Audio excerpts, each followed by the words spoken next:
Hello everyone, welcome you to Kyra classes. Today we will study sexual reproduction in flowering plants.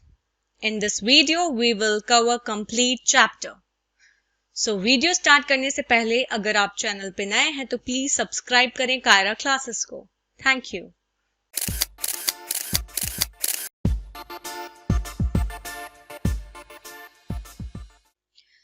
Flower. The first topic is flower. It is a fascinating organ of angiosperms. ये एक fascinating organ है किसका? Angiosperms का या flowering plants का. Flower is a modified stem which functions as a reproductive organ and produces ova and or pollen. Flower क्या है? एक modified stem है जो कि reproductive organ की तरह काम करता है और अगर फीमेल गैमीट बना रहा है तो वो ओवा है और अगर वो मेल गैमीट बना रहा है तो क्या है वो pollen. A typical angiospermic flower consists of 4 whorls of floral appendages attached on the receptacle. एक अगर मैं सिंपल एक टिपिकल एंजियोस्पर्मिक फ्लावर की बात करूं तो उसमें क्या होता है 4 whorls. whorls किन्हें कहते हैं? whorls होते हैं क्लस्टर ऑफ सेल्स या टिश्यूज जो कि अपने आपको सराउंड करके रखते हैं एक दूसरे को या रैप करके रख सकते हैं एक दूसरे को किस फॉर्म में? एक एक्सपेंडिंग सर्कुलर पैटर्न के फॉर्म में. ओके तो बेसिकली ये एक 4 whorls हैं फ्लोरल अपेंडेजेस के जो अटैच्ड होते हैं रिसेप्टिकल पे. ओके सो क्या क्या नाम है इनके? तो कैलिक्स, कोरोला क्या है? पेटल्स. एंड्रोशियम क्या है आपका? Male reproductive organ consisting of stamens. Androecium क्या है? एंड्रोशियम मेल ऑर्गन बोल दो. ओके मेल रिप्रोडक्टिव ऑर्गन बोल सकते हैं इसको एंड्रोशियम को जिसके अंदर स्टेमन्स मिलेंगे. And gynoecium composed of ovary style and stigma. तो गाइनीशियम क्या है आपका? फीमेल रिप्रोडक्टिव ऑर्गन जिसमें आपको क्या क्या देखने को मिलेगा? ओवरी मिलेगी, स्टाइल मिलेगा और स्टिग्मा देखने को मिलेगा. Reproduction ensures continuity of species generation after generation as the older individuals undergo senescence and die. Reproduction क्या करता है? ये इंश्योर करता है कि जो स्पीशीज हैं वो उनकी कंटिन्यूटी चलती रहे, मतलब वो एक जनरेशन में आके खत्म ना हो.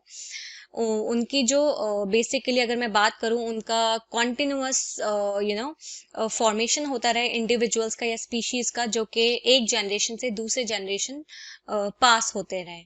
ओके क्योंकि जो ओल्डर इंडिविजुअल्स हैं वो तो ऑब्वियसली बात है सेनेसेंस में जाएंगे और फाइनली डेथ हो जाएगी.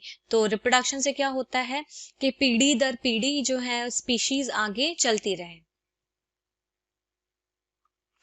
Flowering plants shows sexual mode of reproduction and bears complex reproductive units as male and female reproductive units along with accessory structures. अब जो flowering plants हैं वो sexual mode of reproduction show करते हैं, मतलब उनके अंदर जो reproduction होता है वो sexual होता है और उनके अंदर क्या होते हैं? रिप्रोडक्टिव यूनिट्स होते हैं जो काफी कॉम्प्लेक्स होते हैं. तो एक मेल रिप्रोडक्टिव यूनिट है, एक फीमेल रिप्रोडक्टिव यूनिट है जिसे हम एंड्रोशियम और गाइनीशियम कहते हैं और इनके साथ कुछ होते हैं एक्सेसरी स्ट्रक्चर्स. जैसे कि यहाँ पे आप देख सकते हो कि एक फ्लावर का जो है मैंने डायग्राम दिखा रखा है. ओके तो इसमें आप देख सकते हो इसमें जो है सेंटर में आपको दिख रहा है स्टाइल. ओके देन सबसे ऊपर दिख रहा है आपको स्टिग्मा स्टाइल और नीचे है सोलेंट पार्ट, फूला हुआ पार्ट दिख रहा है आपको फ्लावर में नीचे की तरफ जो है ओवरी. ओके तो मैंने आपको बताया था स्टिग्मा, स्टाइल, ओवरी ये तीनों क्या बनाते हैं? गाइनीशियम जो कि एक फीमेल पार्ट है. ओके एंड देन इसके साइड में आपको दिख रहे हैं एंथर. ओके एंथर बना रखे हैं इसके साइड में दिखाने के लिए. तो एंथर में क्या होता है आपका? फिलामेंट. एंथर के नीचे आपको ट्यूब लाइक स्ट्रक्चर दिख रहा है जिससे मैं क्या कह रही हूँ? फिलामेंट. तो ये जो एंथर और ये जो फिलामेंट है ये बेसिकली क्या है? ये बना रहे हैं मेल रिप्रोडक्टिव ऑर्गन जिसे हम क्या कह रहे हैं? एंड्रोशियम. ओके देन ये जो कलरफुल येलो कलर का आपको दिख रहा है पार्ट वो है petal. Okay and then ovary आपको दिख गई जो सोलन पार्ट है. इसके अंदर क्या होंगे? ओव्यूल्स. और ओव्यूल्स क्या होते हैं? सीड्स में डेवलप करते हैं, जबकि ओवरी पार्ट किस में डेवलप करते हैं? फ्रूट में डेवलप करता है. ठीक है और इस ओवरी की साइड में आपको ये थोड़ा बेंड किए हुए क्या दिख रहे हैं? सेपल्स दिख रहे हैं.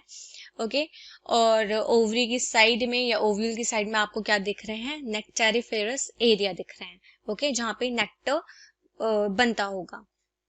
सो this is the structure of the flower. ये फ्लावर का एक स्ट्रक्चर है जिसके अंदर इम्पॉर्टेंट अगर मैं बात करूं तो आपका अगर रिप्रोडक्टिव ऑर्गन की बात करूं या रिप्रोडक्शन की बात करूं उसमें कौन से ऑर्गन्स इम्पॉर्टेंट हैं, तो एक है आपका गाइनीशियम जो कि फीमेल रिप्रोडक्टिव ऑर्गन है, जो कि किस किस से मिलके बना है, स्टिग्मा, स्टाइल एंड ओवरी।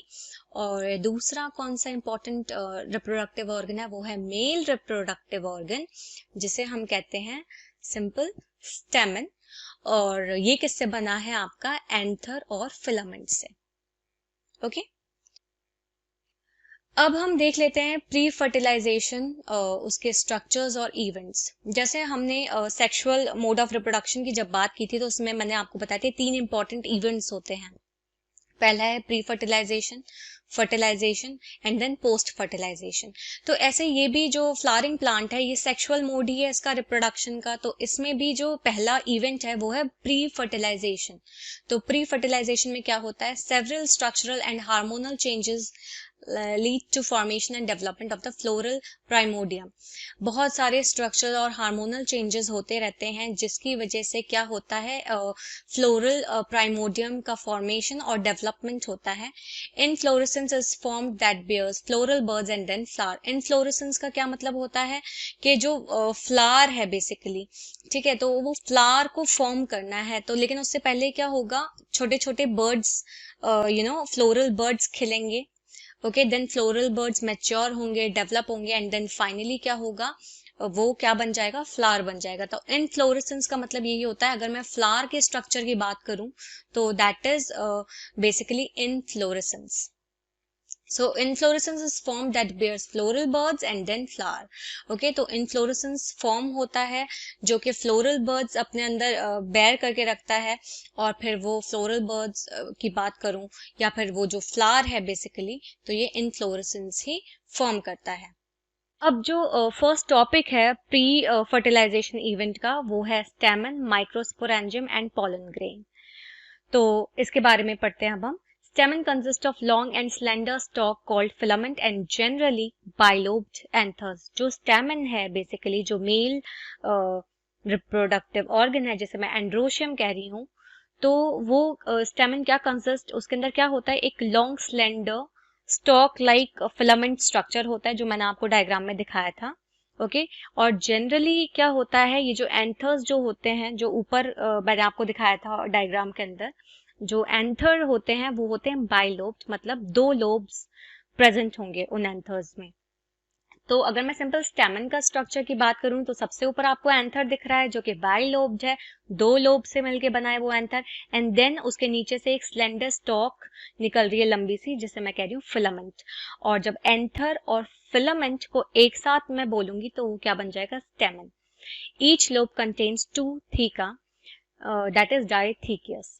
तो जो मैंने आपको बताया जो एंथर है वो बाइलोब्ड हैं, 2 लोब हैं, तो हर मतलब जो 2 लोब हैं उनमें हर एक लोब के अंदर क्या होता है, 2 थीका प्रेजेंट होते हैं, इसलिए मैं क्या कहती हूँ उसे dithecous. The anther is 4 sided structure consisting of 4 microsporangia, 2 in each lobes. जो एंथर है वो जो उसका जो स्ट्रक्चर अगर देखा जाए तो वो 4 साइडेड मतलब टेट्राड स्ट्रक्चर होता है उसका। ओके, 4 साइड्स दिखेंगी आपको, तो टेट्राड स्ट्रक्चर है जिसके अंदर क्या होंगे, 4 माइक्रोस्पोरेंजिया प्रेजेंट होते हैं, तो 2 in each lobes.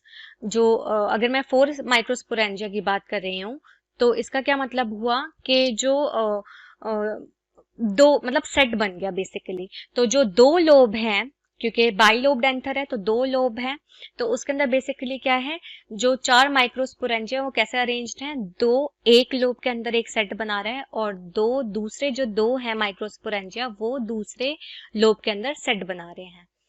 Microsporangia develop further and become pollen sacs which contain pollen grains. अब ये माइक्रोस्पोरेंजिया क्या करता है, ये डेवलप करता है और फिर क्या बनाता है और क्या बन जाता है, ये पॉलन सैक बन जाता है जिसके अंदर फाइनली क्या वो कंटेन करके रखते हैं, pollen grains. Microsporangium is generally surrounded by 4 layered walls, the epidermis, endothecum, middle layer and tapetum. जो माइक्रोस्पोरेंजियम है वो 4 लेयर से सराउंडेड है, मतलब वो 4 लेयर की वॉल से सराउंडेड होता है माइक्रोस्पोरेंजियम। तो कौन कौन सी लेयर्स है? Epidermis, endothecium, middle layer and tapetum. जो इनर मोस्ट लेयर है वो, उसे क्या कहते हैं? टैपेटम, जो कि क्या करती है? नरिशमेंट प्रोवाइड करती है। जो पॉलन ग्रेन्स उसके अंदर डेवलप हो रहे हैं बेसिकली, तो वो क्या करती है? उसको बेसिकली नरिशमेंट प्रोवाइड करती है। अब यहाँ पे आप देख सकते हो एंड्रोशियम का स्ट्रक्चर। अगर मैं बात करूं तो एंथर दिखाया था, बाइलोब दिख रहा है आपको, 2 लोब्स हैं। ओके, एंड देन एक लंबी सी long slender stalk like structure दिख रहा है आपको इस एंथर के नीचे। तो वो क्या है? आपका फिलामेंट। तो एंथर फिलामेंट आपस में मिलके क्या बनाएंगे? स्टेमन।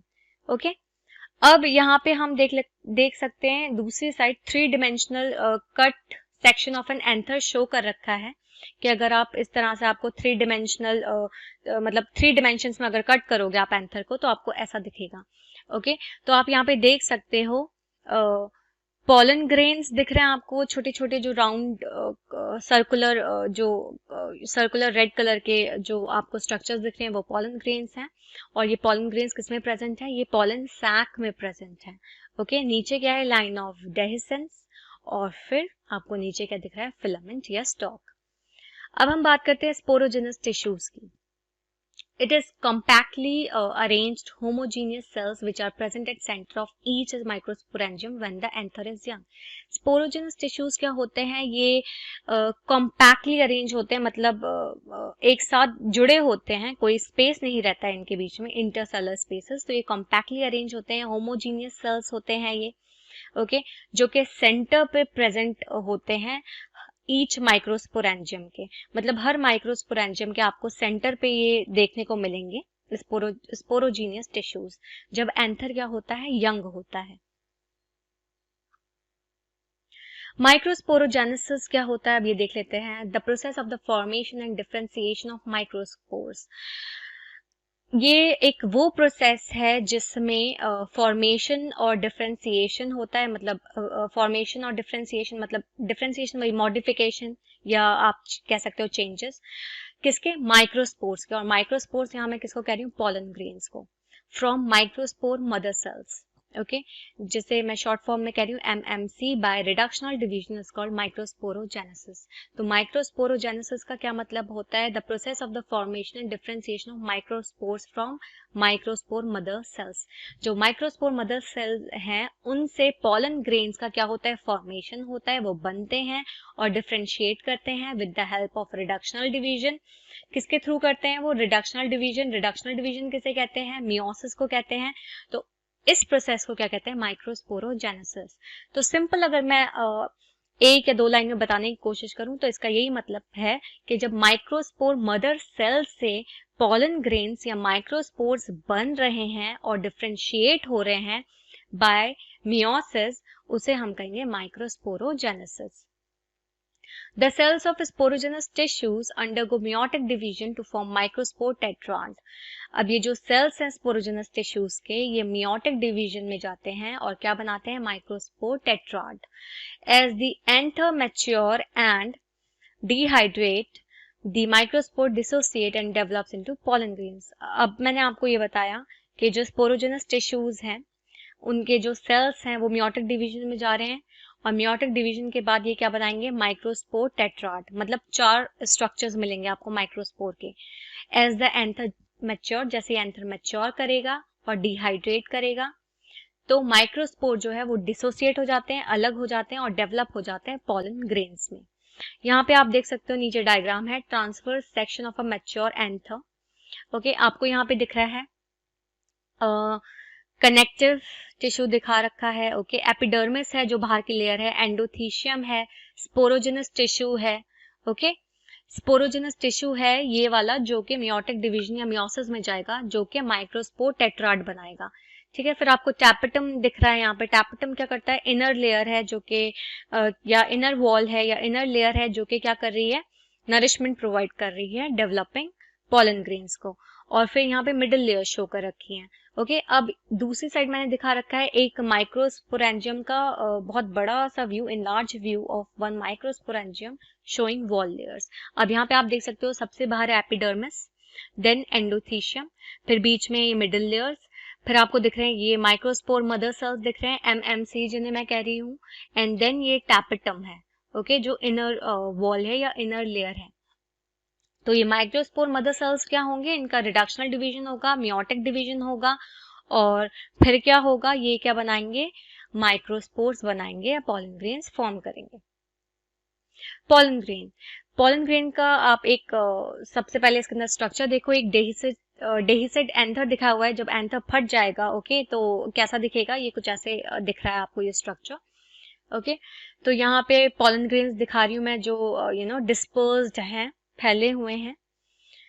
Pollen grain represents the male gametophytes, pollen grain किसको रिप्रेजेंट करता है, मेल गैमेटोफाइट्स को रिप्रेजेंट करता है। Pollen grains are made up of 2 layered wall, pollen grains किसकी बनी होती हैं, 2 लेयर्ड वॉल की। तो बेसिकली पॉलन ग्रेन की अगर मैं बात करूं तो उसमें 2 लेयर्स मिलेंगी आपको। पहला है एक्साइन, एक्साइन किसका बना होता है, it is made up of sporopollenin, ठीक है। एक्साइन जो आउटर लेयर है पॉलन ग्रेन की, वो किसकी बनी होती है, स्पोरोपोलेनिन की, जो कि मोस्ट रेजिस्टेंट ऑर्गेनिक मैटर है अभी तक का, okay. It can withstand high temperatures and strong acids and alkali, high temperatures को झेल लेता है, ये टॉलरेट कर सकता है स्ट्रॉन्ग एसिड्स को, एल्कलाई को।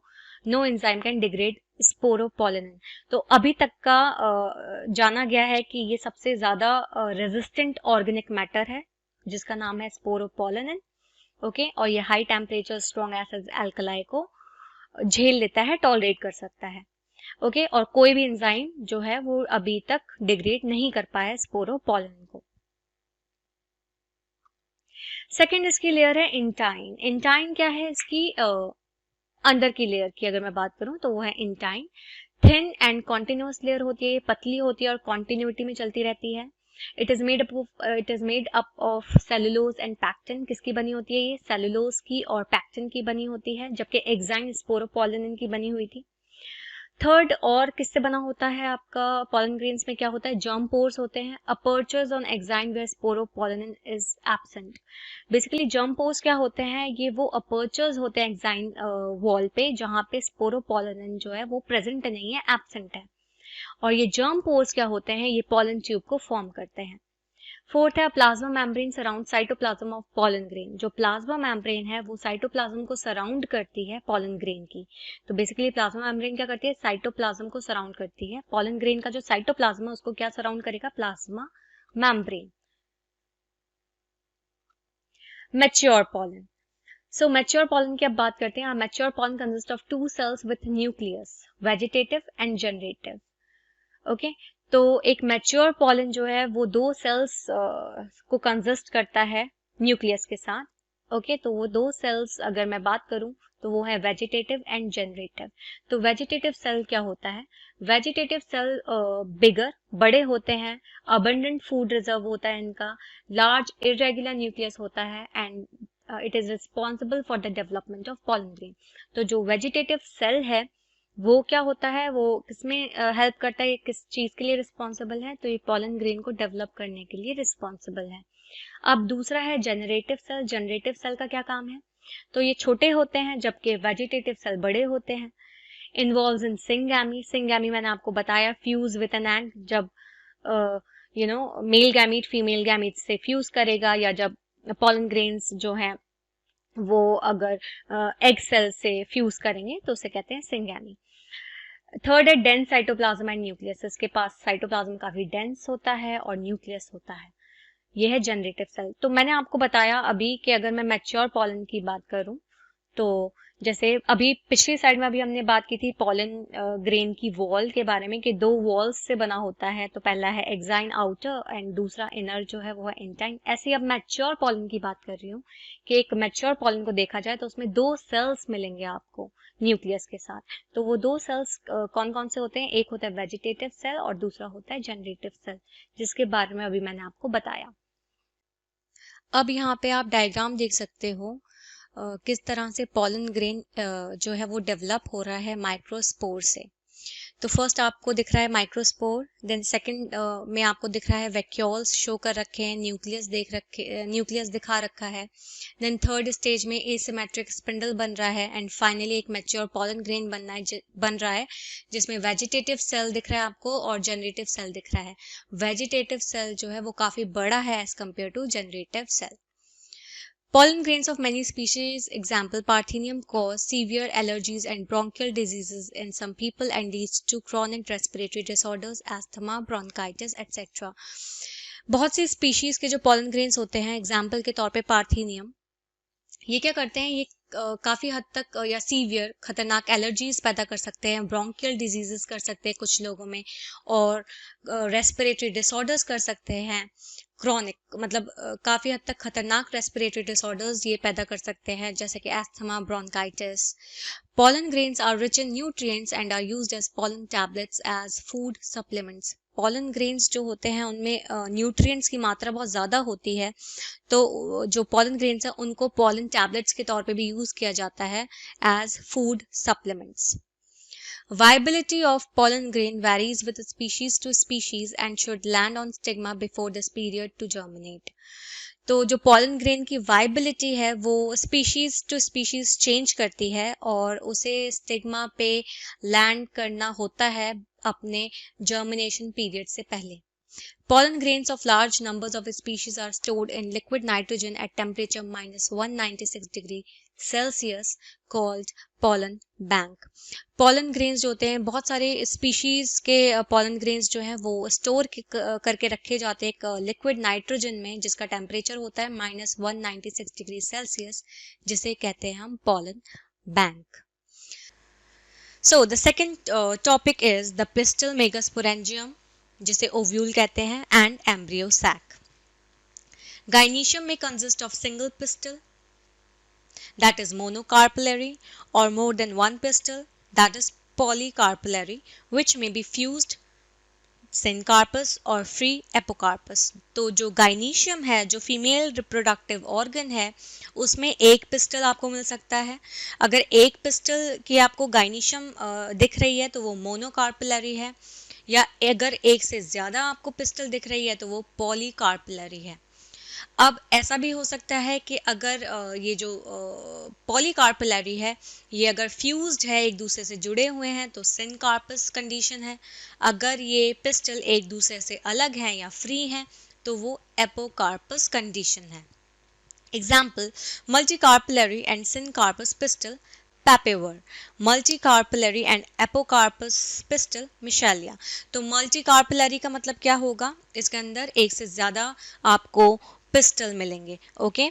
और सिनकार्पस मतलब एक दूसरे से फ्यूज्ड होंगे, तो पिस्टल्स होंगे एक से ज्यादा और वो आपस में फ्यूज्ड हैं, जुड़े हुए हैं, तो इसका एग्जाम्पल है papaver। दूसरा है आपका इसका एग्जाम्पल मल्टीकार्पलरी है, इसका वही मतलब है, ज्यादा एक से ज्यादा पिस्टल्स हैं लेकिन वो एक दूसरे से फ्री हैं, एक दूसरे से जुड़े नहीं हैं, तो इसका एग्जाम्पल है मिशेलिया। Each pistil has 3 parts, the stigma, style and ovary. Pistil क्या होता है, पिस्टल आपका फीमेल रिप्रोडक्टिव ऑर्गन या फिर पार्ट कह सकती हूँ मैं फ्लावर का, इसको सेम एज कार्पल भी बोल सकते हैं, ओके। तो हर एक पिस्टल का 3 पार्ट होता है, स्टिग्मा, स्टाइल, ओवरी।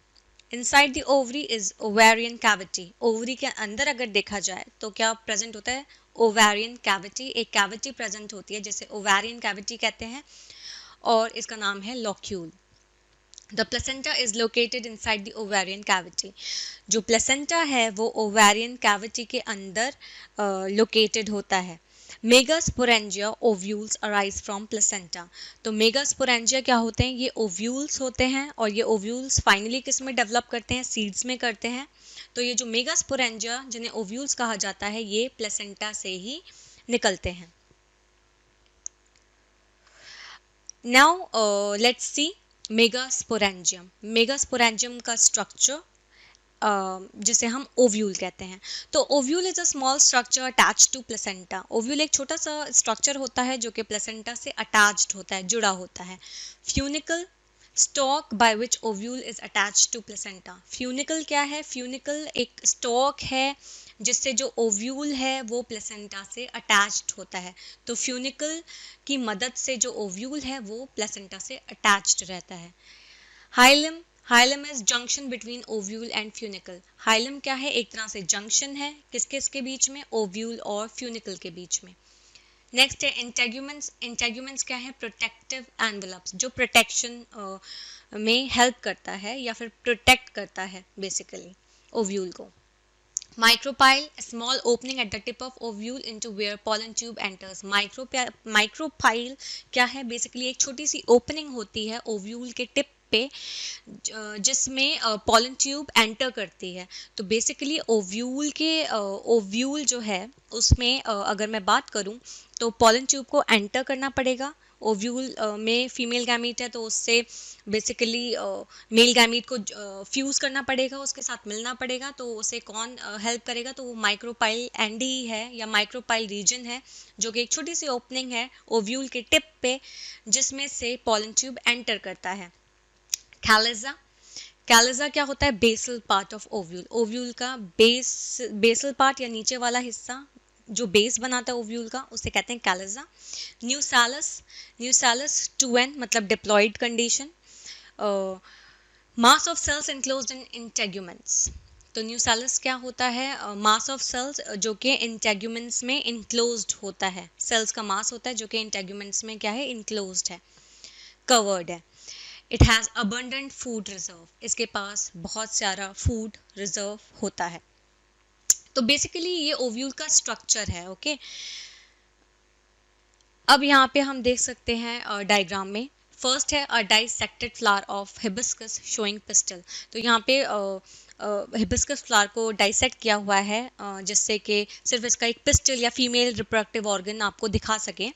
तो उसे इस तरह से काटा गया है कि सिर्फ फीमेल रिप्रोडक्टिव ऑर्गन आपको यहाँ पे मैं शो कर सकूं। तो फर्स्ट आप देख सकते हो इसमें स्टिग्मा दिख रहा है आपको, स्टाइल दिख रहा है, the upper portion is a stigma. Okay, and then यहाँ से एक ट्यूब सी निकल रही है, एक स्लेंडर स्टॉक सा निकल रहा है जिसे स्टाइल कह रहे हैं। एंड देन फाइनली नीचे आपको सोलन पार्ट दिख रहा है, मतलब फूला हुआ पार्ट दिख रहा है, दैट इज ओवरी। और उसके नीचे क्या है, थैलमस। ओके, नेक्स्ट है multi carpellary syncarpous pistil of papaver. मैंने आपको क्या बताया था, मल्टी कार्पुलर मतलब एक से ज़्यादा पिस्टल होंगी, सिनकार्पस मतलब फ्यूज होंगी। तो यहाँ पे आप देख सकते हो पैपावर है, सेकंड डायग्राम पैपावर की है, उसके अंदर ये जो पिस्टल्स हैं ये आपस एक दूसरे से फ्यूज हैं। ओके, और ये क्या है आपका इसका जो पार्ट है रिप्रोडक्टिव ऑर्गन दिखा रखा है यहाँ पे, ये स्टार्टिंग में शुरू में अपर पार्ट जो है वो है स्टिग्मा। देन थर्ड है multi carpellary apocarpous gynoecium of मिशेलिया। तो नेक्स्ट जो है आपका, इसमें आपको मैंने वही दिखा रखा है, मल्टी कार्पुलरी का मतलब एक से ज़्यादा पिस्टल्स मौजूद हैं, एपोकार्पस एक दूसरे से अलग अलग हैं। जबकि सेकंड डायग्राम में क्या था, एक से ज़्यादा तो पिस्टल हैं लेकिन एक दूसरे से जुड़ी हुई हैं। ओके, पर यहाँ पे आपको दिख रहा है एक से ज़्यादा पिस्टल है, एपोकार्पस है, एक दूसरे से अलग है, फ्री है। और ये किसका एग्जाम्पल है, मिशेलिया का। तो बेसिकली ये क्या है, गाइनीशियम। मतलब गाइनीशियम क्या होता है, वही फीमेल रिप्रोडक्टिव ऑर्गन, जैसे पिस्टल भी कह सकते हो या कार्पल भी कह सकते हो। Okay, then the fourth structure is anatropous ovule.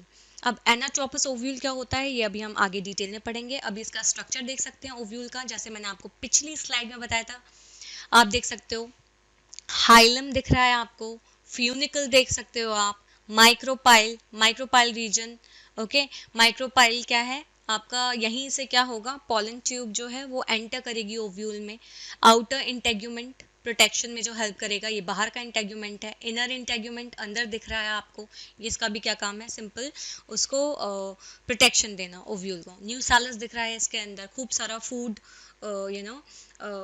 Food reserve होता है। ओके, एम्ब्रियो सैक दिख रहा है आपको, एम्ब्रियो सैक। ओके, जो सेंटर में है ओवल शेप का एम्ब्रियो सैक। एंड नीचे जाके आपको जो बेस बना रहा है ओव्यूल का वो मैंने आपको बताया था कैलिजा, या इसे वो कह सकते हैं कैलिजल पोल। सो नेक्स्ट टॉपिक इसका है megasporogenesis. The process of formation of megaspore from megaspore mother cell by meiotic division is known as megasporogenesis.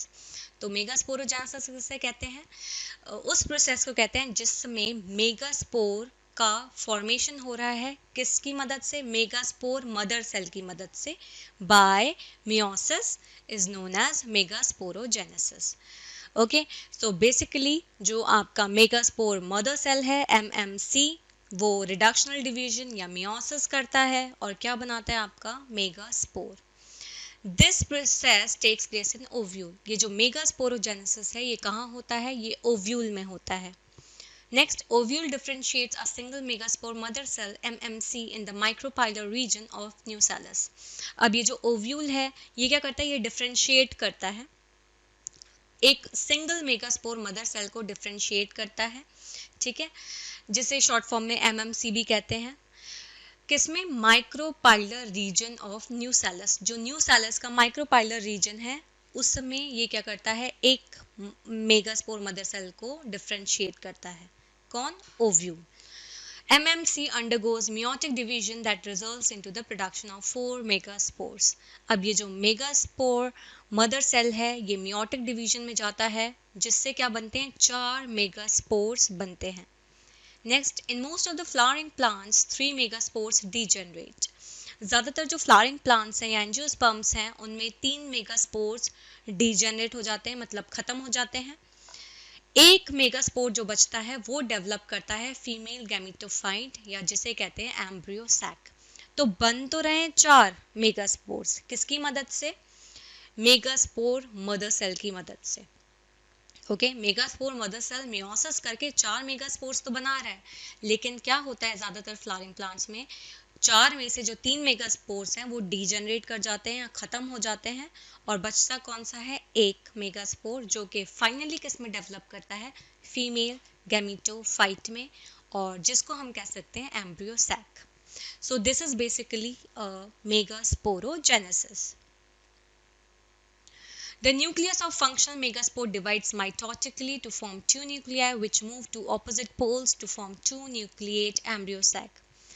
अब जो मेगास्पोर है फंक्शनल, जो आपका जो मेगास्पोर बचा हुआ था जो कि फीमेल गैमेटोफाइट में डेवलप कर रहा है, उसका जो न्यूक्लियस है वो माइटोटिकली डिवाइड करता है, माइटोसिस डिवीजन करता है, जिससे 2 न्यूक्लियस फॉर्म होते हैं, 2 न्यूक्लियस बनते हैं जो ऑपोजिट पोल्स पे मूव करते हैं, जिससे क्या बन सके, 2 न्यूक्लिएट एम्ब्रियो सैक बन सके। तो जो मेगास्पोर मदर सेल है फंक्शनल बेसिकली, वो उसका जो न्यूक्लियस होता है वो माइटोसिस उसके अंदर हुआ, माइटोसिस जैसे ही हुआ तो 2 न्यूक्लियस बने। अब वो जो 2 न्यूक्लियस हैं वो ऑपोजिट पोल्स पे मूव करेंगे, जिससे क्या बन सके, 2 न्यूक्लिएट एम्ब्रियो सैक बन सके। 2 more sequential mitotic division results into 8 nucleate embryo sac. अब 2 और sequential mitotic division होते हैं, मतलब 2 और mitotic division होते हैं, तो उससे क्या होता है, 8 nucleate embryo sac बनता है। 6 of the 8 nuclei surrounded by cell wall and remaining 2 nuclei, polar nuclei, are situated below the egg apparatus. अब 8 न्यूक्लियाई में से जो 6 हैं वो सेल वॉल को सराउंड करते हैं और जो बचे कुछ 2 न्यूक्लियस हैं या न्यूक्लियाई हैं जिन्हें पोलर न्यूक्लियाई कहते हैं, वो कहाँ रहते हैं, वो एग एपरेटस के नीचे रहते हैं। 3 cells are grouped at micropylar end to constitute egg apparatus and 3 cells at callosal end forms antipodal cells. अब जो 3 cells हैं उन्होंने ग्रुप मतलब एक तरह से एक ग्रुप बन गया जिसमें 3 सेल्स हैं, वो है माइक्रोपाइलर एंड पे जो कि क्या बना रहे हैं, एग एपरेटस, और जो 3 सेल्स हैं वो हैं कैलिजल एंड पे जो बेस है ओव्यूल का, जो बना रहे हैं antipodal cells. At maturity embryo sac is 8 nucleate and 7 celled. जब मैच्योरिटी या मैच्योर जब हो जाता है ओव्यूल तो जो एम्ब्रियो सैक है वो 8 न्यूक्लिएट और 7 सेल्ड का बन जाता है। यहाँ पे हम डायग्राम देख सकते हैं, parts of the ovule showing a large megaspore mother cell, a dyad and a tetrad of megaspores. So जो आपका फर्स्ट स्ट्रक्चर है उसमें मैंने दिखा रखा है ओव्यूल का पार्ट जो कि एक large megaspore mother cell show कर रहा है, आप देख सकते हो। माइक्रोपाइलर एंड दिख रहा है आपको, न्यूसेलस दिख रहा है, मेगास्पोर मदर सेल दिख रहा है। ओके, अब यहाँ पे एक बड़ा मेगास्पोर मदर सेल दिख रहा है। सेकंड में आपको देख सकते हो एक डायड शो है, माइक्रोपाइलर एंड है, न्यूसेलस है, लेकिन ये अब जो मेगास्पोर मदर सेल है वो डिवीजन में गया, इसने क्या बनाया, मेगास्पोर डायड। दो मेगास्पोर्स दिख रहे हैं अब आपको, तो मेगास्पोर डायड। ओके, थर्ड में आप देख सकते हो वही माइक्रोपाइलर एंड है, जो मेगास्पोर अब बेसिकली फिर से डिवाइड हुए, तो क्या बना रहे हैं ये 1 2 3 4 मेगास्पोर टेट्राड। तो सिंपल एक मेगास्पोर मदर सेल से क्या बना, megaspore dyad, and then megaspore dyad के बाद क्या बना, मेगास्पोर टेट्राड, चार। नीचे मैंने दिखा रखा है 1 2 4 and 8 nucleate stages of embryo sac and a mature embryo sac. आप देख सकते हो फर्स्ट, ओके, सेकंड देख सकते हो इसमें, फिर 4 कंडीशन, देन 8 न्यूक्लियेट स्टेजेस दिख रहे हैं आपको फाइनली। ओके, तो ये जो है एम्ब्रियो सैक के स्टेजेस हैं और एक मैच्योर एम्ब्रियो सैक है। ओके, तो यहाँ पे आप देख सकते हो शुरू लास्ट में आपको क्या दिख रहा है, 8 स्टेजेस दिखा रखी हैं, तो आपको 3 दिख सकते हैं आपको, जिन्हें सिनर्जिड्स कह रही हूँ मैं माइक्रोपाइलर एंड पे। ठीक है, ये एग एपरेटस बना रहे हैं बेसिकली ये जो सिनर्जिड्स हैं। देन सेंट्रल सेल में क्या है, 2 पोलर न्यूक्लियाई प्रेजेंट हैं, और 3 जो हैं वो आपके कहाँ हैं, 3 न्यूक्लियस एंटीपोडल, ये जो है ये 3 बना रहे हैं, तो 3 4 5 एंड 6 7 8 टोटल हो गए 8। ओके, तो ये इस तरह से अरेंज होते हैं। नेक्स्ट है आपका diagrammatic representation of the mature embryo sac. Okay, so basically अगर मैं बात करूं तो इसके अंदर अब जब मैच्योर हो गया एम्ब्रियो, तो यहाँ पे आप देख सकते हो जो कैलिजल एंड है उस पे एंटीबॉडल्स मैंने शो किए हैं, 3 दिख रहे हैं आपको। पोलर न्यूक्लियाई सेंटर में सेंट्रल सेल में है, जो कि 2 है नंबर में, मतलब 2 दिख रहे हैं आपको। ओके, देन एग एपरेटस दिख रहा है इसमें आपको, नीचे की तरफ सिनर्जिड्स दिख रहे हैं आपको, जहाँ पे पिछली डायग्राम में लेफ्ट हैंड साइड आपको देखने को मिल रहा था सिनर्जिड्स में और एग एपरेटस, ऐसे ही इस वाली डायग्राम में सिनर्जिड्स और एग एपरेटस एक साथ हैं। ओके, तो सिनर्जिड्स में आपको 2 दिख रहे हैं। ओके, और ये नीचे आपको दिख रहा है फिलीफॉर्म एपरेटस, और ये बेसिकली क्या होता है, ये माइक्रोपाइलर एंड है जहाँ से जो पॉलन ट्यूब है वो एंटर करेगी। तो ये जो डायग्राम है जो मैंने आपको ऊपर दिखाया था, large megaspore mother cell dyad tetrad of megaspores, वो नीचे मैंने आपको शो किया है कि किस तरह से ये 2 से 4 हुए, फिर 4 से क्या हो रहे हैं, 8। तो दिस इज बेसिकली 2 से 4, 4 से देन 8। ओके, किस तरह से न्यूक्लियेट स्टेजेस जो है एम्ब्रियो सैक में चलती आ रही हैं और एक mature embryo sac finally develop हो जाता है with the help of 8 nucleus. Okay, so third part is pollination. First and second हम पढ़ चुके हैं पिछली स्लाइड्स में या पिछले लेक्चर में। फर्स्ट था स्टेमन और सेकेंड था पिस्टल। सो अब थर्ड है हमारा पॉलिनेशन। पॉलिनेशन किसे कहते हैं, it is transfer of pollen grains from anther to stigma. Pollination की अगर सिंपल डेफिनेशन मैं बोलूँ तो यही डेफिनेशन है कि पॉलन ग्रेन्स का क्या होता है, ट्रांसफर होता है एंथर से स्टिग्मा पर। एंथर क्या है, एंथर मेल रिप्रोडक्टिव ऑर्गन का पार्ट है, और वहीं स्टिग्मा क्या है, फीमेल रिप्रोडक्टिव ऑर्गन का पार्ट है। ओके, तो अगर पॉलन ग्रेन्स ट्रांसफर हो रहे हैं एंथर से स्टिग्मा पर, तो क्या होता है, पॉलिनेशन। अब पॉलिनेशन का फर्स्ट अगर मैं बात करूं टाइप, तो ऑटोगैमी अगर देखें तो transfer of pollen grains from anther to stigma of same flower. अगर पॉलन ग्रेन का ट्रांसफर हो रहा है एंथर से स्टिग्मा की तरफ या एंथर से स्टिग्मा पर, लेकिन एक ही फ्लावर में, एक ही फ्लावर में एंथर और स्टिग्मा दोनों प्रेजेंट हैं, और एंथर से जो पॉलन ग्रेन्स हैं वो स्टिग्मा पर जा रहे हैं एक ही फ्लावर में, तो मैं उसे कहूंगी ऑटोगैमी। अब ऑटोगैमी में कौन कौन से फ्लावर्स आते हैं, फर्स्ट है cleistogamous, flower which do not open. Cleistogamous flowers उन्हें कहते हैं जो कि ओपन नहीं होते हैं। Cleistogamous flowers are autogamous as there is no chance of cross pollen landing on the stigma. Cleistogamous जब ओपन नहीं करते हैं तो इसका मतलब उनके अंदर क्या होगा, ऑटोगैमी होगा। इसका मतलब क्या है, जो उनका एंथर और जो स्टिग्मा है, वो जो एंथर है वो प्रोड्यूस करेगा पॉलन ग्रेन्स, और जो पॉलन ग्रेन्स है फिर ट्रांसफर करेंगे एंथर से स्टिग्मा पर, लेकिन एक ही फ्लावर में। क्यों? क्योंकि उनका जो फ्लावर है वो क्या होता है, ओपन नहीं करता है।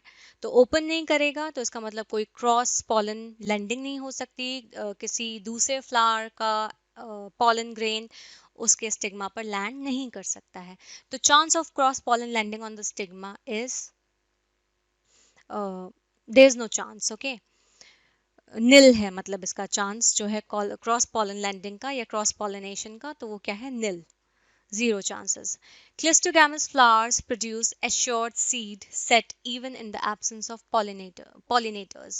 तो क्लिस्टोगैमस फ्लावर्स क्या करते हैं, ये सीड को प्रोड्यूस करते हैं अगर पॉलिनेटर्स अगर एब्सेंट भी हैं, जिनकी मदद से पॉलिनेशन हो, अगर वो एब्सेंट भी हैं तब भी ये क्या कर सकते हैं, ये सीड सेट को प्रोड्यूस कर सकते हैं।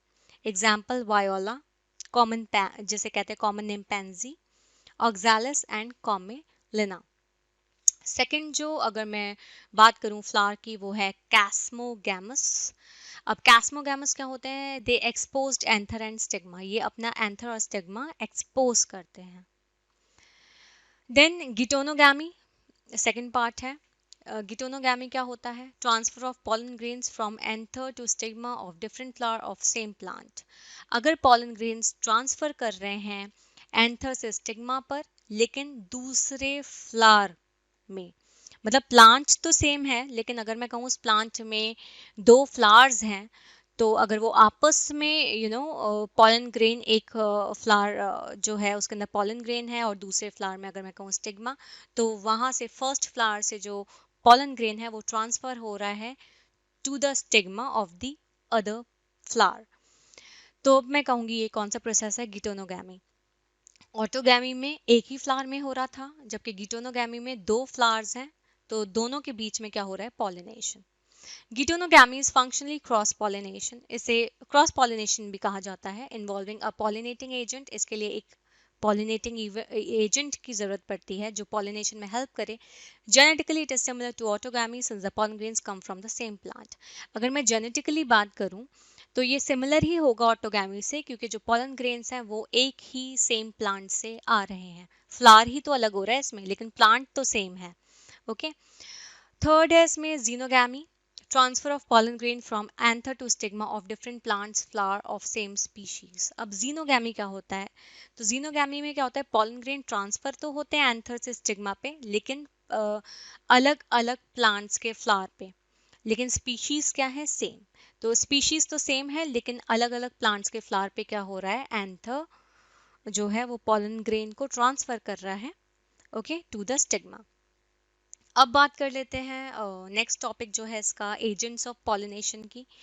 तो किस किस की मदद से पॉलिनेशन हो सकता है, तो it includes abiotic non living components जो होंगे, जैसे वाटर, विंड, एंड बायोटिक क्या है, जो लिविंग है, living organisms like insects, butterfly, honeybee, etc. Large number of pollen grains are produced by plants using abiotic mode of pollination, as most of pollen grains are wasted during transfer. तो agents of pollination में कौन कौन से हो सकते हैं, एक non living हो सकते हैं जिन्हें एबायोटिक कहा जाता है, एग्जाम्पल के तौर पे वाटर, विंड, और दूसरा है बायोटिक जो कि लिविंग है, और एग्जाम्पल के तौर पे इंसेक्ट्स, बटरफ्लाई, हनी बी। तो जो बहुत ज़्यादा नंबर के पॉलन ग्रेन्स जब प्रोड्यूस करते हैं प्लांट्स, तो वो यूज़ करते हैं abiotic mode of pollination, okay, as most of pollen grains are wasted during transfer. तो क्योंकि ज़्यादातर जो पॉलन ग्रेन्स हैं वो वेस्ट हो जाते हैं ट्रांसफर के दौरान, तो जो प्लांट्स हैं वो एबायोटिक मोड ऑफ पॉलिनेशन को यूज करते हैं, क्योंकि ज़्यादातर पॉलन ग्रेन्स जो हैं वो वेस्ट हो जाते हैं ट्रांसफर के दौरान। Adaptations in flowers for pollination, next topic है हमारा adaptations in flowers for pollination. तो फर्स्ट है विंड पॉलिनेशन, पॉलन ग्रेन्स। अब जो पॉलिनेशन विंड के थ्रू हो रहा है, ठीक है, और विंड क्या है, विंड मैंने अभी आपको बताया था, it is a abiotic component, ठीक है, एबायोटिक एजेंट कह सकते हो आप, नॉन लिविंग। तो जो पॉलन ग्रेन्स हैं वो लाइट होने चाहिए, light, non sticky, winged.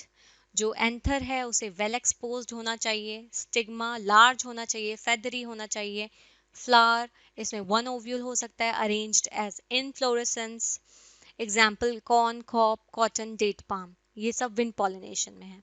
Second है water pollination, it is also a part of abiotic component, है ना। इसमें कौन कौन से प्लांट्स आते हैं आपके, ब्रायोफाइट्स, टेरिडोफाइट्स, एल्गी। अब जो pollen grains हैं प्रोटेक्टेड बाय म्यूकिलेजिनस कवरिंग, इसमें जो pollen grains हैं वो किससे प्रोटेक्शन मतलब प्रोटेक्शन उन्हें मिलता है या किससे प्रोटेक्ट रहती हैं, वो mucilaginous covering. Example fresh water plants जिसके नाम है वेलिस्नेरिया, हाइड्रिला, या सी ग्रास की बात करूं तो Zostera. Main features of wind and water pollinated plants, अब जो इंपॉर्टेंट फीचर्स या कैरेक्टरिस्टिक्स हैं विंड और वाटर पॉलिनेटेड प्लांट्स के वो क्या हैं, तो it produce pollen grains in large number, बहुत ज़्यादा मात्रा में ये पॉलन ग्रेन्स को प्रोड्यूस करते हैं, और दूसरा है ये नेक्टर प्रोड्यूस नहीं करते हैं। थर्ड है इंसेक्ट पॉलिनेशन, तो इंसेक्ट पॉलिनेशन मतलब जो इंसेक्ट्स की मदद से, लेकिन it is a part of biotic agent, ये बायोटिक कंपोनेंट है क्योंकि इंसेक्ट्स यहाँ पे क्या है, लिविंग। तो बायोटिक जो भी हैं वो क्या होते हैं, लिविंग। तो इंसेक्ट पॉलिनेशन में क्या होता है, जो फ्लावर्स होते हैं उन्हें लार्ज होना चाहिए, कलरफुल होने चाहिए, फ्रेग्रेंट होने चाहिए, रिच इन नेक्टर, जिससे वो अट्रैक्ट हो इंसेक्ट्स उनकी तरफ। ओके, पॉलन ग्रेन्स स्टिकी होने चाहिए, स्टिग्मा भी क्या होना चाहिए, स्टिकी होना चाहिए। सर्टेन रिवॉर्ड्स टू पॉलिनेटर्स देख लेते हैं आप। Nectar and edible pollen grains as foods, nectar और पॉलन ग्रेन्स जो कि खा सकते हैं उसे फूड्स के तौर पे भी यूज करते हैं। Provide safe place for laying eggs, ये एक तरह से क्या करते हैं, एक सेफ प्लेस प्रोवाइड करते हैं एग्स देने के लिए। एग्जाम्पल एमोर्फोफैलस एंड यका। यहाँ पे आप देख सकते हो, आप डायग्राम में विंड के थ्रू जो पॉलिनेशन हो रहा है, विंड पॉलिनेशन मैं आपको दिखा सकती हूँ। ओके, इसको थोड़ा इनलार्ज करके दिखाने की कोशिश की है। Then longitudinal section of pistil showing path of pollen tube growth, अब यहाँ पे आप देख सकते हो एक लॉन्गिट्यूडनल सेक्शन है पिस्टल का, मतलब फीमेल पार्ट का, फीमेल रिप्रोडक्टिव ऑर्गन का, जो कि पॉलन ट्यूब की ग्रोथ का रास्ता दिखा रही है। तो ऊपर स्टिग्मा है, ठीक है। तो यहाँ पे पॉलन ग्रेन्स आपको रेड कलर के दिख रहे हैं, तो यहाँ पे लैंड किए होंगे पॉलन ग्रेन्स। अब इनमें से जो है उसने ट्यूब जनरेट की, ओके, जिसे कहते हैं पॉलन ट्यूब। तो इस पॉलन ग्रेन ने क्या बनाई, पॉलन ट्यूब बनाई, और फिर ये पॉलन ट्यूब कहाँ जा रही है, माइक्रोपाइलर एंड से क्या कर रही है, एम्ब्रियो सैक में एंटर कर रही है। ओके, तो यहाँ पे आप देख सकते हो। तो पॉलन ट्यूब दिख गई है, एंटीबोडल सेल्स, ये सब हम पिछली स्लाइड में पढ़ चुके हैं। पोलर न्यूक्लिया दिख रहा है आपको, एग सेल दिख रहा है, ठीक है, सिनर्जिड्स दिख रहे हैं। ओके, तो यहाँ पे आपका पूरा डायग्राम मैंने आपको दिखा रखा है कि किस तरह से ये जो पॉलन ग्रेन है ये पॉलन ट्यूब फॉर्म कर रहा है, जिससे ये फीमेल गैमीट से फ्यूज कर सके, मेल गैमीट जो पॉलन ग्रेन है वो फीमेल गैमीट से फ्यूज कर सके। Out breeding devices, next topic जो है हमारा वो आउट ब्रीडिंग डिवाइसेस है। The various mechanisms take discourage self pollination and encourage cross pollination as continued self pollination leads to inbreeding depression. बहुत सारे मैकेनिज्म्स हैं जो कि सेल्फ पॉलिनेशन को डिस्करेज करते हैं, मतलब सही नहीं कंसिडर करते हैं, और क्रॉस पॉलिनेशन को सही कंसिडर करते हैं, क्योंकि उनका मानना है कि सेल्फ पॉलिनेशन क्या करता है, इन ब्रीडिंग करता है। It includes pollen release and stigma receptivity not synchronized.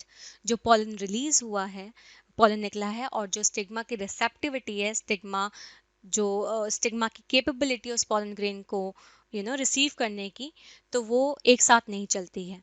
Anther and stigma placed at different position, anther और स्टिग्मा जो है अलग अलग पोजीशन पे रहते हैं। इनहिबिटिंग पॉलन जर्मिनेशन इन पिस्टल, ये पॉलन जर्मिनेशन जो होता है पिस्टल में उसको रोकते हैं। Okay, production of unisexual flowers, जो यूनिसेक्सुअल फ्लावर्स हैं उनका प्रोडक्शन। नेक्स्ट हमारा टॉपिक है पॉलन पिस्टल इंटरेक्शन, पॉलन और पिस्टल का interaction. The pistil has ability to recognize the compatible pollen to initiate post-pollination events that leads to fertilization. अब pistil के अंदर ability होती है कि वो उस pollen को पहचान सके जो कि compatible है, जिससे पोस्ट पॉलिनेशन इवेंट्स जो हैं वो शुरू हो सकें और फिर क्या हो, फर्टिलाइजेशन हो, मेल और फीमेल गैमीट्स फ्यूज करें एंड देन फर्टिलाइजेशन हो। Pollen grain produce pollen tube through germ pores to facilitate transfer of male gametes to embryo sac. जो pollen grain है वो pollen tube बनाता है, जैसे मैंने अभी आपको डायग्राम में दिखाया था, किसके थ्रू, germ pores के थ्रू। ओके, जिससे मेल गैमीट्स जो हैं वो अच्छे से ट्रांसफर हो सके एम्ब्रियो सैक तक। Artificial hybridization, crossing different varieties of a species, hybrid individual with desirable characters of the parent plants। तो artificial hybridization क्या होता है, अलग अलग varieties जो हैं species की उनका क्रॉसिंग कराना, किसके साथ, डिजायरेबल कैरेक्टर्स के साथ। अगर पेरेंट प्लांट का कोई डिजायरेबल कैरेक्टर है, अगर मैं उसको क्रॉस करा रही हूँ अलग अलग स्पीशीज की वैरायटीज से, तो उसे हम कहते हैं आर्टिफिशियल हाइब्रिडाइजेशन। तो बेसिकली जो इसमें प्रोडक्ट बनेगा वो है hybrid individual. Desired pollen grains for pollination, जिन पॉलन ग्रेन्स को हम चाहते हैं कि वो लैंड करें स्टिग्मा पर। ओके, तो desired pollen grains for pollination, stigma protected from contamination. Contamination मतलब होता है कि कोई भी पॉलन ग्रेन किसी भी फ्लावर का आके स्टिग्मा पे लैंड ना करे। तो डिजायर्ड पॉलन ग्रेन्स ही क्या करें, पॉलिनेशन करें, डिजायर्ड पॉलन ग्रेन्स ही स्टिग्मा पे आए और क्या करें, फिर लैंड करें।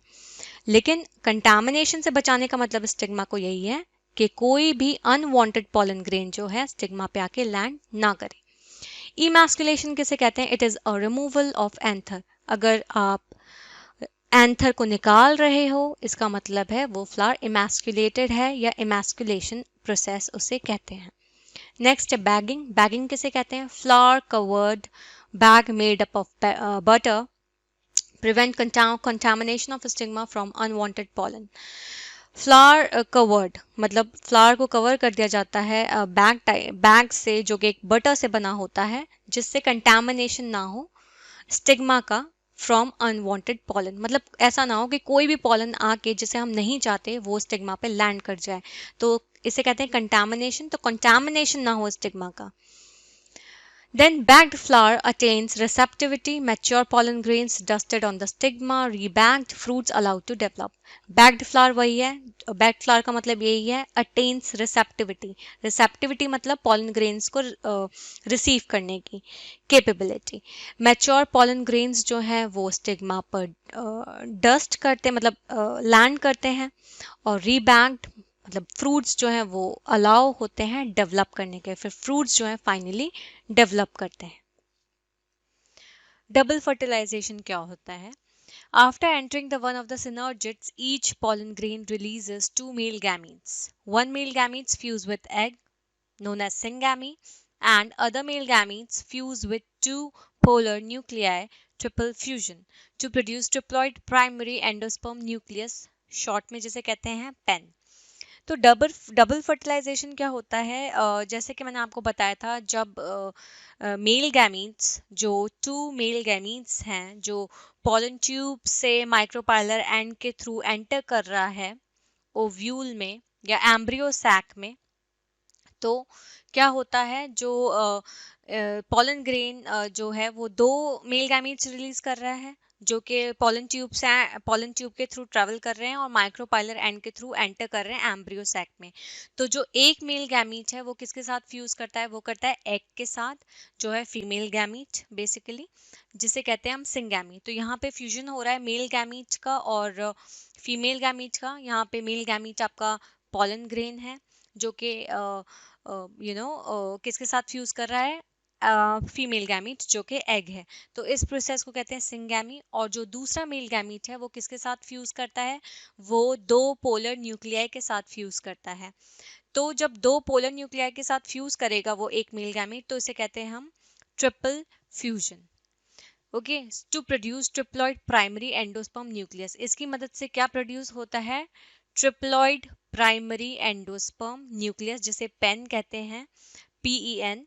ओके, तो ये होता है 3N। ओके, तो one male gamete fuse with egg syngamy, ठीक है, और दूसरा मेल गैमीट क्या कर रहा है, दो पोलर न्यूक्लियाई के साथ कंबाइन कर रहा है, फ्यूज कर रहा है। तो ऑब्वियसली बात है, दो पोलर न्यूक्लिया और एक मेल गैमीट, तो क्या हो गया, मतलब ट्रिपल फ्यूजन हो गया। तो क्या बन गया आपका, 3N बन गया, जो कि एक एंडोस्पर्म प्राइमरी एंडोस्पर्म न्यूक्लियस बनाता है। Since two types of fusion take place in an embryo sac, the phenomena is called double fertilization. तो जो दोनों टाइप के जो फ्यूजन हैं, जो बेसिकली अगर मैं बात करूँ सिंपल जस्ट के दो मेल गैमीट्स आ रहे हैं पॉलन ट्यूब के थ्रू और कहाँ एंटर कर रहे हैं वो एम्ब्रियो सैक में, किधर से, माइक्रोपाइलर एंड से, ठीक है। तो एक मेल गैमीट ने किससे कंबाइन किया, एग से कंबाइन किया, और जो दूसरा मेल गैमीट है वो किससे कंबाइन कर रहा है, वो दो पोलर न्यूक्लियाई के साथ कंबाइन कर रहा है। तो ये एम्ब्रियो सैक में ये दोनों फ्यूजन जो हैं वो होते हैं, इसकी वजह से कहते हैं double fertilization. The PEN develops into the endosperm and zygote develops into embryo. तो जो पेन है, जो प्राइमरी एंडोस्पर्म न्यूक्लियस है, वो किसमें डेवलप करता है, एंडोस्पर्म में, और जो जाइगोट है वो किसमें डेवलप करता है, एम्ब्रियो में। यहाँ पे आप डायग्राम देख सकते हो, fertilized embryo sac showing zygote and primary endosperm nucleus, PEN जिसे कहते हैं। ऊपर दिख रहा है आपको डी जेनरेटिंग सिनर्जिड्स, यहाँ पे सिनर्जिड्स जो हैं वो डी जनरेट हो रहे हैं, ठीक है, टूट रहे हैं, ओके। और यहाँ पे एक मैंने आपको बताया था एग एपरेटस होता है, जिसमें क्या होगा, एग सेल होगा, ओके। और यहाँ पे एक मेल गैमीट जाएगा, तो इस एग के साथ जब कंबाइन करेगा तो क्या बनाएगा, जाइगोट बनाएगा, जो कि डिप्लॉयड होगा 2n। फिर नीचे आपको दिख रहा है प्राइमरी एंडोस्पर्म सेल है ये, जिसे पीईसी पैक कहते हैं।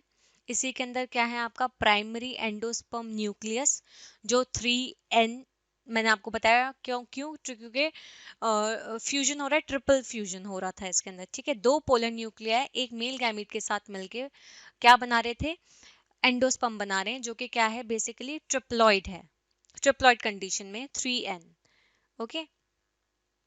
देन नीचे आप देख सकते हो डी जेनरेटिंग एंटीपोडल सेल्स, यहाँ पे आप देख सकते हो जो एंटीपोडल सेल्स हैं वो क्या हो रहे हैं, डी जनरेट हो रहे हैं, टूट रहे हैं, ठीक है।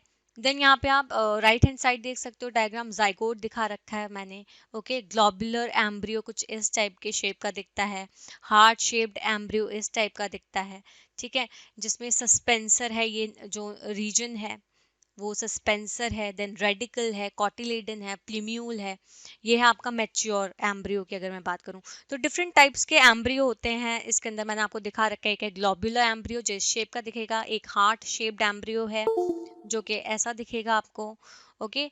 देन फिर आपको यहाँ पे दिख रहा है मैच्योर एम्ब्रियो जिसके अंदर रेडिकल, कॉटिलेडन, प्लीम्यूल, ये सब मैंने शो कर रखा है। तो यह है stages in embryo development in a dicot. जब डाइकॉट की मैं बात करूंगी, डाइकॉट मतलब दो कॉटिलेडन से बना हुआ, ठीक है। तो इसके अंदर आपको ये वाले स्ट्रक्चर्स देखने को मिलेंगे। पोस्ट फर्टिलाइजेशन देखते हैं हम। तो पोस्ट फर्टिलाइजेशन टॉपिक में क्या है, post fertilization events include endosperm and embryo development. Post fertilization event में क्या होता है, जो एंडोस्पर्म और एम्ब्रियो जो है उनका डेवलपमेंट होता है। Maturation of ovules into seeds, जो ओव्यूल्स हैं उनका मैच्योरेशन होता है सीड्स में, एंड ओवरी इनटू फ्रूट्स, और ओवरी जो है वो किसमें डेवलप करती है, फ्रूट्स में। तो ओव्यूल किसमें डेवलप कर रहा है, सीड्स में, और जो ओवरी है वो किसमें डेवलप हो रही है, फ्रूट्स में। Endosperm. The primary endosperm cell divides many times to form triploid endosperm tissue having reserved food materials. Endosperm में क्या होता है, जो प्राइमरी एंडोस्पर्म सेल है, जैसे पैक कह रही थी मैं, वो डिवाइड करता है बहुत बार, जिसकी मदद से क्या बनता है, ट्रिप्लॉइड एंडोस्पर्म बनता है, 3n टिश्यू बनता है, जिसके अंदर क्या होता है, food materials, reserved food materials उसके अंदर होते हैं, ओके, रिजर्व फूड मटेरियल्स उसके अंदर होते हैं। तो अगर मैं बात करूं एंडोस्पर्म क्या करता है, तो एंडोस्पर्म का बेसिकली अगर मैं फंक्शन की बात करूं तो एंडोस्पर्म नरिशमेंट प्रोवाइड करता है, जो एम्ब्रियो डेवलप हो रहा है उसको वो नरिशमेंट प्रोवाइड करता है, नरिशमेंट देता है कि उसका डेवलपमेंट हो। एम्ब्रियो के डेवलपमेंट के लिए एंडोस्पर्म नरिशमेंट प्रोवाइड करता है। दो टाइप के एंडोस्पर्म डेवलपमेंट होते हैं यहाँ पे, फर्स्ट है फ्री न्यूक्लियर टाइप जो कॉमन मेथड है, और सेकंड है सेलुलर टाइप। अब सेलुलर टाइप में भी दो कैटेगरीज आ जाती हैं। फर्स्ट है नॉन एल्ब्यूमिनस, इसके अंदर क्या होता है, जो नॉन एल्ब्यूमिनस वाले केस में जो एंडोस्पर्म डेवलप करता है, अगर नॉन एल्ब्यूमिनस सेलुलर टाइप है उसका, तो उसमें endosperm completely utilized before maturation of seeds, example pea, groundnut. Non albuminous cellular type में क्या होता है, जो एंडोस्पर्म है वो पूरी तरीके से यूज हो जाता है सीड्स के मैचुरेशन से पहले, ओके, तो सीड्स के मैच्योर होने से पहले जो एंडोस्पर्म है वो पूरी तरीके से क्या हो जाता है, यूज हो जाता है, यूटिलाइज हो जाता है। इसके एग्जांपल्स है पी, ग्राउंडनट। जो इसका सेकंड कैटेगरी है वो है एल्ब्यूमिनस, सेलुलर टाइप एल्ब्यूमिनस। तो इसमें क्या होता है, जो पोर्शन होता है एंडोस्पर्म का वो मैच्योर सीड्स में आप देख सकते हो, मतलब उसका कुछ पार्ट एंडोस्पर्म का जो मैच्योर सीड्स में है उसमें रह जाता है। नॉन एल्ब्यूमिनस में जहां वो पूरी तरीके से यूज हो रहा है मैच्योरेशन ऑफ सीड्स से पहले, वहीं एल्ब्यूमिनस में क्या होता है, जो एंडोस्पर्म का पार्ट है वो आपको सीड्स में, मैच्योर सीड्स में देखने को मिलेगा, या वो रह जाता है basically. Example wheat, maize, castor. Next है हमारा embryo. Embryo develops at the micropylar end of the embryo sac. Embryo कहाँ पे डेवलप करता है, एम्ब्रियो डेवलप करता है माइक्रोपाइलर एंड पे, किसके, एम्ब्रियो सैक के। एम्ब्रियो सैक का जो माइक्रोपाइलर एंड है जहां से पॉलन ट्यूब एंटर करती है, वहीं पे क्या होता है, एम्ब्रियो डेवलप करता है। Where the zygote is located, और वहीं पे क्या लोकेटेड रहता है, जाइगोट। एम्ब्रियोजेनी किसे कहते हैं, early stages of embryo development is known as embryogeny. Embryogeny का मतलब क्या होता है, एम्ब्रियो का डेवलपमेंट जो अर्ली स्टेजेस में होता है, मतलब शुरुआती स्टेजेस में किस तरह से एम्ब्रियो डेवलप कर रहा है, उसे कहते हैं हम embryogeny. The zygote give rise to the pro embryo and subsequently to the globular, heart shaped and mature embryo. अब जो जाइगोट है उससे क्या बनता है, प्रो एम्ब्रियो। प्रो एम्ब्रियो के बाद सब्सिक्वेंटली फिर साथ में, मतलब प्रो एम्ब्रियो के बाद की अगर मैं बात करूं, तो जैसे जैसे धीरे धीरे डेवलपमेंट होता रहता है या मैच्योरेशन होता रहता है, तो प्रो एम्ब्रियो, फिर ग्लोबुलर एम्ब्रियो बनेगा, फिर हार्ट शेप्ड एम्ब्रियो बनेगा, और फिर फाइनली मैच्योर एम्ब्रियो बनेगा।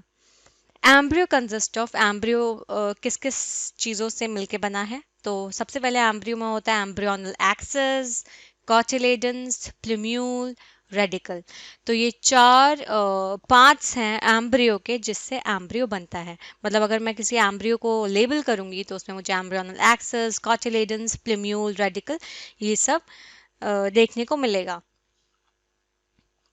यहाँ पे आप डायग्राम देख सकते हो, एक टिपिकल डाइकॉट एम्ब्रियो शो कर रखा है, जिसमें आप देख सकते हो एम्ब्रियो है तो एम्ब्रियोनल एक्सिस, और इसमें प्लूम्यूल, रेडिकल, ये सब कॉटिलेडन, ये सब आपको एक एम्ब्रियो में देखने को मिलेगा। अब यहाँ पे आप डाइकॉट एम्ब्रियो देखो तो इसमें प्लूम्यूल दिख रहा है आपको, जो कि क्या बनाता है, शूट रीजन। रेडिकल क्या बनाता है, रूट वाला पार्ट। हाइपोकोटाइल दिख रहा है, ये कॉटिलेडन्स देख रहे हो आप, इसके अंदर दो कॉटिलेडन से मिलके बना है, तो दो कॉटिलेडन से मिलके बनेगा तो इसे हम क्या कहेंगे, डाइकॉट। डाई मतलब टू, तो कॉटिलेडन्स अगर का नंबर टू है, इसका मतलब क्या है, ये है डाइकॉट एम्ब्रियो। इसमें हाइपोकोटाइल रीजन दिख रहा है आपको नीचे वाला, रेडिकल और नीचे दिख रहा है, और रेडिकल के नीचे क्या है, root cap. Right hand side है आपके पास longitudinal section of an embryo of grass. यहाँ पे आप देख सकते हो स्क्यूटेलम दिख रहा है आपको, कोलियोप्टाइल दिख रहा है, शूट एपेक्स, एपीब्लास्ट, रेडिकल दिख रहा है, रूट कैप, कोलियोराइजा। तो ये वाले जो स्ट्रक्चर्स है ये अभी हम नेक्स्ट स्लाइड में पढ़ेंगे कि इनका क्या फंक्शन होता है। ओके, अब देख लेते हैं नेक्स्ट टॉपिक, मोनोकॉटिलेडनस सीड के बारे में। तो कॉटिलेडनस सीड क्या होता है, इसमें जो स्क्यूटेलम है, स्क्यूटेलम बेसिकली कॉटिलेडन को ही कहते हैं, तो scutellum is also known as cotyledon. Monocot का मतलब क्या होता है, मोनो मीन्स वन, तो कॉटिलेडन कितना होगा, वन।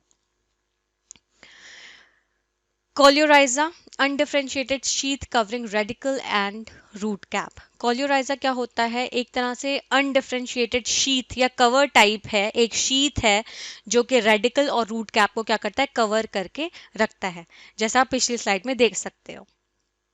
कोलियोप्टाइल क्या है, कोलियोप्टाइल कौन सा रीजन है, शीथ कवरिंग प्लूम्यूल। प्लूम्यूल को जो शीथ कवर कर रही है उसे कह रहे हैं कोलियोप्टाइल, और रेडिकल और रूट कैप को जो शीथ कवर कर रही है उसे कह रहे हैं कोलियोराइजा। और स्क्यूटेलम क्या है, आपका कॉटिलेडन। तो बेसिकली मोनोकॉटिलेडनस सीड का मतलब क्या होता है, मोनोकॉटिलेडनस सीड का मतलब होता है जिसके अंदर जो कॉटिलेडन है वो आपको एक, मतलब सिंगल मिलेगा, वन कॉटिलेडन। एग्जाम्पल के तौर पे इसमें क्या है आपका, मेज है आपका, ओके, व्हीट है, तो ये क्या है, एक ही कॉटिलेडन के बने होते हैं।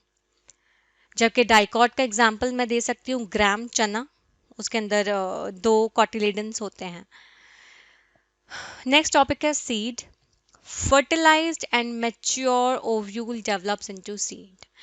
सीड क्या होता है, बेसिकली जो ओव्यूल होता है वो फर्टिलाइज्ड हो गया है, मतलब फर्टिलाइजेशन उसका हो गया और वो मैच्योर हो गया है, तो वो क्या बनाता है या किस में डेवलप हो जाता है, सीड में डेवलप हो जाता है। अब सीड्स के कौन कौन से पार्ट्स हैं वो देख लेते हैं। कॉटिलेडन्स या कॉटिलेडन, अगर मोनोकॉट है तो एक कॉटिलेडन होगा, अगर डाइकॉट है तो cotyledons. Embryonal axis, seed coat double layered होती है और किससे बनी होती है, इंटेग्यूमेंट से बनी होती है। ओके, तो कौन कौन से इंटेग्यूमेंट्स है उसमें, टेस्टा जो कि बाहर का कोटिंग करती है, बाहर का कोट है, और दूसरा है टेगमेन जो है इनर, अंदर का कोट, इनर कोट। तो सीड कोट कौन कौन सी डबल लेयर्ड है, बेसिकली 2 लेयर से बना हुआ है सीड कोट, जो कि इंटेग्यूमेंट से मिलके बनी है।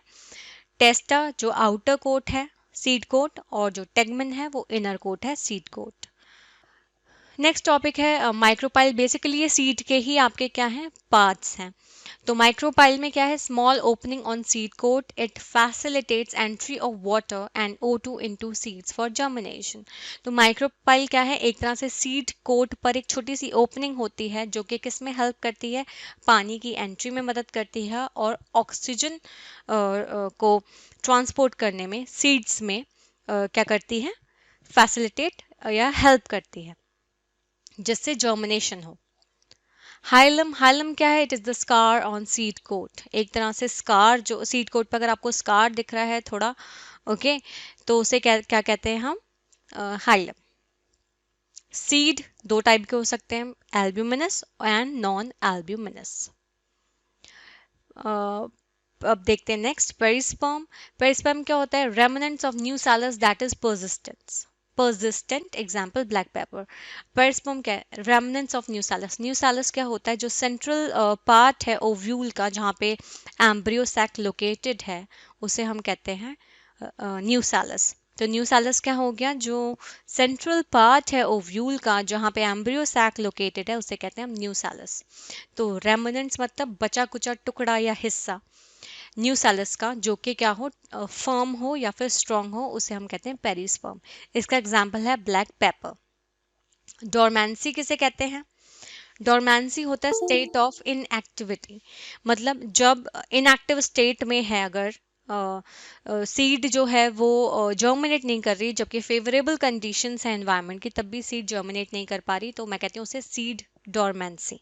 So that is dormancy is something that is related to state of inactivity, inactive state. The wall of ovary develops into wall of fruit called pericarp. जो ओवरी की वॉल है वो किस में डेवलप करती है, फ्रूट की वॉल में। तो जो फ्रूट की वॉल है वो कहाँ से मतलब किससे डेवलप हो रही है, वो हो रही है ओवरी की वॉल से, जिसे कहते हैं pericarp. In true fruits, only ovary contributes in fruit formation, by in false fruit, thalamus also contributes in fruit formation. True fruits में सिर्फ ओवरी है जो कि फ्रूट के फॉर्मेशन में के लिए रिस्पॉन्सिबल है या कंट्रीब्यूशन दे रही है, लेकिन जो फॉल्स फ्रूट होते हैं उसमें क्या होता है, थैलेमस जो है वो फ्रूट फॉर्मेशन में अपना कंट्रीब्यूशन देता है। ओके, तो ट्रू फ्रूट ओवरी जो है वो बना रही है आपका फ्रूट फॉर्मेशन, लेकिन फॉल्स फ्रूट में क्या होता है, जो थैलेमस है वो बना रहा है आपका फ्रूट फॉर्मेशन, मतलब फ्रूट फॉर्मेशन कर रहा है thalamus. In most of the species, fruits are the results of fertilization. There are a few species in which fruits develop without fertilization. बहुत सी species हैं जिसमें fruits किसका result होता है, fertilization का result होता है, ठीक है। लेकिन कुछ स्पीशीज ऐसी भी हैं जिनमें फ्रूट्स जो है वो डेवलप होता है बिना फर्टिलाइजेशन के। उन फ्रूट्स को क्या कहा जाता है, पार्थेनोकार्पिक फ्रूट्स। तो जो फ्रूट्स बिना फर्टिलाइजेशन के डेवलप हो रहे हैं उन्हें कहते हैं पार्थेनोकार्पिक फ्रूट्स। इसका एक एग्जाम्पल दिया गया है जो कि है बनाना। नेक्स्ट आप देख सकते हो यहाँ पे स्ट्रक्चर्स दिए हुए हैं कुछ सीड्स के। कॉटिलेडन्स आपको दिख रहा है, इन्हें कहते हैं। माइक्रोपाइल रीजन देख सकते हो आप यहाँ पे। ओके, देन सीड कोट देख सकते हो आप। सीड कोट 2 लेयर से मिलकर बना है, आउटर इनर। एंडोस्पर्म देख सकते हो, कॉटिलेडन्स देख सकते हो इसके अंदर, फिर हाइपोकोटाइल रूट एक्सिस देख सकते हो जो नीचे वाला पोर्शन है, शूट एपिकल मेरिस्टेम देख सकते हो, ऊपर शो हुआ है, हाइपोकोटाइल रूट एक्सिस के ऊपर दिख रहा है, रूट टिप देख सकते हो। देन नीचे वाले में देख सकते हो स्ट्रक्चर्स में आपको सीड कोट दिख रहा है, कॉटिलेडन दिख रहा है, endosperm, root tip, hypocotyl root axis, shoot apical meristem. अब लास्ट स्ट्रक्चर है सीड का, उसमें ये है बेसिकली मोनोकॉट। मोनोकॉट है ये, ठीक है। इसमें क्योंकि ये एक ही कॉटिलेडन से बना हुआ है तो पेरिकार्प देख सकते हो आप इसमें। ये बड़ा वाला पार्ट एंडोस्पर्म है, स्क्यूटेलम है, स्क्यूटेलम उसे कॉटिलेडन को ही कहते हैं। कॉलियोप्टाइल दिख रहा है आपको, जो प्लूम्यूल को कवर करके रखा है, जिस शीथ ने, कह रहे हैं ना, जो शीथ प्लूम्यूल को कवर करके रखती है उसे कॉलियोप्टाइल कहते हैं। और कॉलियोराइजा किसे कहते हैं, जो रेडिकल को कवर करके रखे उस शीथ को क्या कहते हैं, कॉलियोराइजा। तो कॉलियोप्टाइल और कॉलियोराइजा बेसिकली शीथ ही हैं जो कि कवर करके रखती हैं, लेकिन कॉलियोप्टाइल किसको कवर करता है, प्लूम्यूल को, और कॉलियोराइजा किसको कवर करके रखता है, रेडिकल को। तो ये बेसिकली एक स्ट्रक्चर है किसका, मोनोकॉट सीड का। इसके अंदर एक कॉटिलेडन प्रेजेंट है। नेक्स्ट टॉपिक हमारा false fruits of apple and strawberry है। यहाँ पे जो डायग्राम है इसके आप देख सकते हो, एप्पल दिखा रखा है मैंने, ये जो एप्पल का ये वाला वाइट पोर्शन है उसे थैलेमस कहते हैं। सीड देख सकते हो आप, ओके। देन इसको आप यहाँ पे देख सकते हो, दूसरे स्ट्रक्चर में थैलेमस देख सकते हो, सीड देख सकते हो, ठीक है। इसमें एंडोकार्प रीजन है, एकदम अंदर वाला जो रीजन है वो एंडोकार्प है, जो उसके बाहर वाला रीजन है उसे मीजोकार्प कह रही हूँ मैं, ठीक है। और इसमें क्या है बेसिकली आपके जो ये जो एंडोकार्प है इसके अंदर आपको क्या दिख रहा है, सीड दिख रहा है। देन नेक्स्ट स्ट्रक्चर है स्ट्रॉबेरी का, थैलेमस देख सकते हो आप। और एक और स्ट्रक्चर है जो पिंक पोर्शन है बेसिकली इसका, वो है एकीन।